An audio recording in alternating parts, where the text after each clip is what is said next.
سیاست میں بھی بڑی گرما گرم خبریں ہیں، کچھ باہر سے آ رہی ہیں، کچھ پاکستان کی انٹرنل چیزیں ہیں.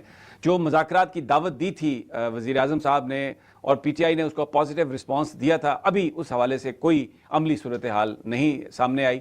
اس کی تازہ ترین آپ کو دیں گے. سوئٹزرلینڈ سے جو خبریں آ رہی ہیں، باوجود اس کے کہ بیچ میں اونچ نیچ ہوئی خاصی اور ایک موقع ایسا تھا کہ ایرانی ڈیلیگیشن شاید واپس جانے کے لیے تیار ہو گیا، لیکن پھر ڈپلومیسی نے کام کیا اور ایک مشترکہ اب اعلامیہ جس کے ذریعے بتایا گیا ہے کہ اب ٹیکنیکل کمیٹیز بن گئی ہیں اور آگے مذاکرات چلیں گے اور ایران کو خاصی اس میں رعایات بھی ملی ہیں. ایک طرح سے جو جیت ایران کی تھی اس میں بتدریج every day they are gaining. Ishaq Dar صاحب کی آپ کو کہانی سنائیں گے. وہ مصر میں تھے، جانا چاہتے تھے سوئٹزرلینڈ لیکن نہیں جا سکے. وطن عزیز بھی ایک کمال کا ملک ہے، الٹی گنگا بہہ رہی ہے جہاں پر جو جس کا کام ہے وہ نہیں کرتا اور جو دوسرے کا کام ہے وہ کرتا ہے، اور پھر بھی یہ کہا جاتا ہے کہ معاملات جو ہیں بڑے سیدھے ہیں. کشمیر کی تازہ ترین دیں گے آپ کو اپڈیٹ. وہاں پر احتجاج بھرپور انداز میں، اور کل وہ ایک اعلان کرنے لگے ہیں جس میں تاریخ دیں گے مظفر آباد کی طرف جانے کی. کشمیریوں کو باوجود اس کے کہ بہت ان کے اوپر بڑے بڑے کریک ڈاؤن ہوئے ہیں، ان کو توڑا نہیں جا سکا اور وہ اپنے اس موقف پر قائم ہیں. گلگت بلتستان میں بھی صورتحال کو مناسب نہیں ہے. چلاس کے قریب شارع قراقرم بند ہے الیکشن کے نتائج. تو سارا جو ایک معاملہ ہے وہ ایک عجیب و غریب قسم کا معاملہ ہے. سب سے پہلے تو میں آپ کو ہمارے جو ڈپٹی وزیر اعظم ہیں ان کی بے بسی کی کہانی سناتا ہوں. وہ گئے ہوئے تھے مصر میں. وہاں پر وزرائے خارجہ کا اجلاس تھا، اس میں ترکی کے وزرائے خارجہ، سعودی عرب کے اور مصر کے، بڑی اچھی وہ میٹنگ ہوئی.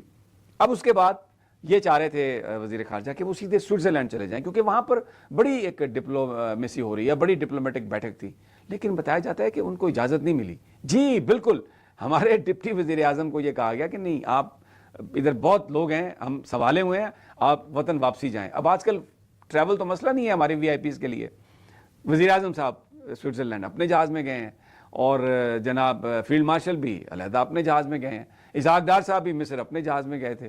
اور بھی اگر کسی نے جانا ہے کہیں تو وہ ان کے پاس جہاز اویلیبل ہے اور وہ جائیں گے اس میں اور اپنی موج مستی اور سب کچھ. تو وہ لیکن باوجود اس کے کہ اسپیشل ان کے پاس پلین تھا، انہیں واپس آنا پڑا. پھر ایک اور بڑی افتاد تھی کل فورن آفس پر.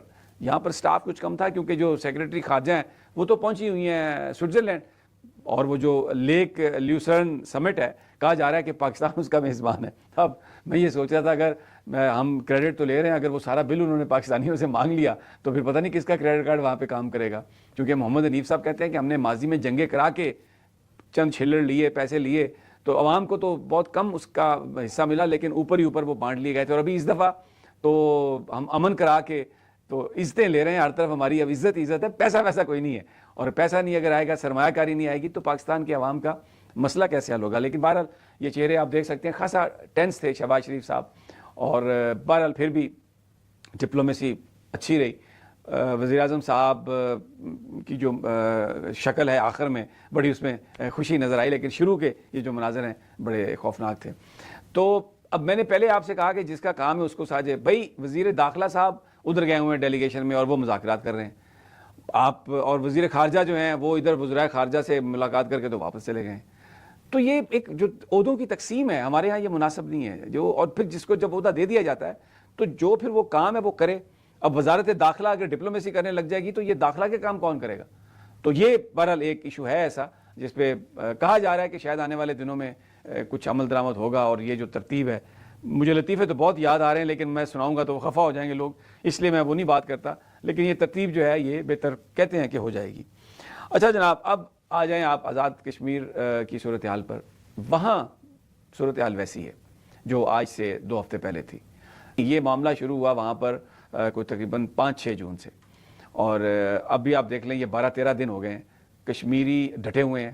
راولہ کوٹ ایک مزاحمت کی جگہ بنا ہوا ہے، اور کچھ تھوڑے بہت کمیٹیوں کے لوگوں سے حکومت نے انٹرویو چلوا دیے ہیں. لیکن اس کے حوالے سے میں آپ کو بھی بیان سنواتا ہوں. عمر نذیر کشمیری ڈویژن کے دوستوں سے بھی مشاورت کے بعد ایک اور بات، کچھ ہمارے ممبر کی طرف سے کوئی ویڈیو سامنے آئی جی کہ میرا اس تحریک سے جوائنٹ کمیٹی سے میں تو اس تناظر میں کہنا چاہتا ہوں کہ گن پوائنٹ پہ زیر حراست اگر کسی سے ویڈیو پیغام لیا جاتا ہے یا بیان لیا جاتا ہے، اس بیان کی کوئی حیثیت نہیں ہے. میں اپنے طور پہ کہتا ہوں کہ اگر میں گرفتار ہوں تو وہ گن پوائنٹ پہ جو جی ان کو چاہے گا وہ کروائیں گے. کسی کو گھبرانے کی ضرورت نہیں ہے. تمام ممبران ثابت کرنے کا کوئی بھی ممبر اپنی عوام کے ساتھ غداری نہیں کرے گا. تو مظفرآباد ڈویژن کے دوستوں کے ساتھ بھی مشاورت کے بعد جی ہم نے 23 جون غالباً مجھے ایگزیکٹ نہیں پتا, شاید اس دن 8 محرم ہے, شاید 8 محرم ہے.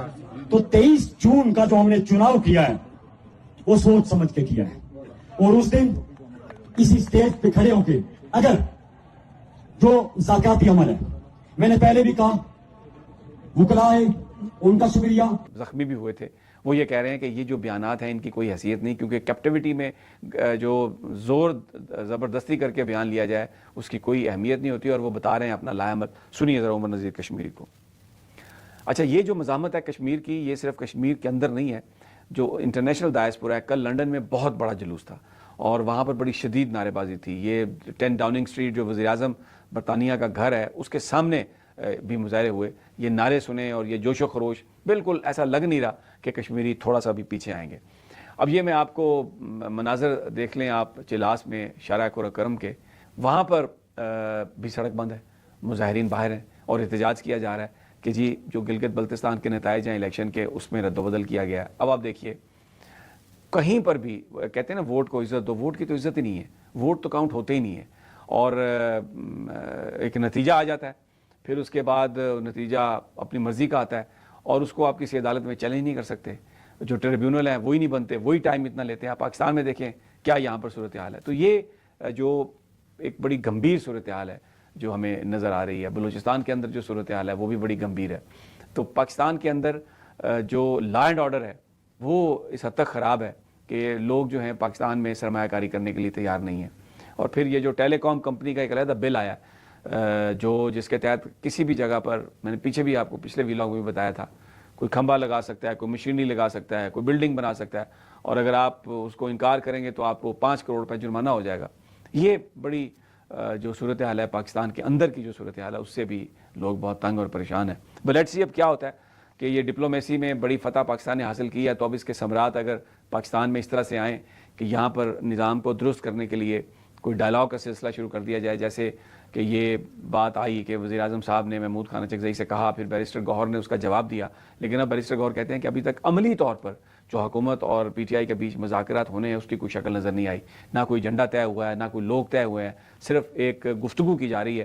اور بہت سارے لوگ سوال کرتے ہیں کہ یہ گفتگو صرف ایک ٹرک کی بتی ہے جس کے پیچھے تحریک انصاف کو لگایا گیا ہے. معاہدہ نام اور یا کوئی ڈائلاگ نام کی کوئی چیز ابھی سامنے نظر نہیں آ رہی.